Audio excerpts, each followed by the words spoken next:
થયેલ છે એ તમામ ખેડૂત મિત્રોને યોગ્ય વળતર આપે એવી સાબરકાંઠાની વાત કરીશું। હિંમતનગરના જીઆરપી એ રેલવેમાં હેરફેર કરાતો ડ્રગ્સનો જથ્થો ઝડપ્યો છે।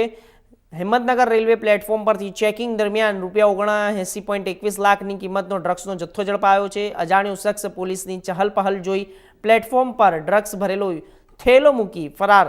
વીરભૂમિ એક્સપ્રેસ ટ્રેનમાં ડ્રગ્સનો જથ્થો હેરફેર કરાતો હતો।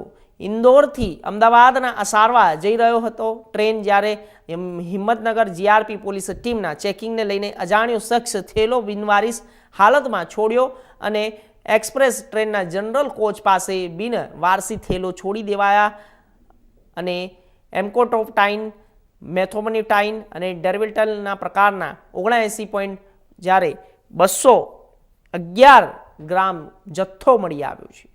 કપડાની નીચે સંતાડીને ડ્રગ્સની હેરાફેરી કરાતી રેલવે પોલીસને સીસીટીવી અને ટિકિટના આધારે ડ્રગ્સની હેરાફેરી કરનારને ઝડપી કાર્યવાહી કરવામાં આવશે।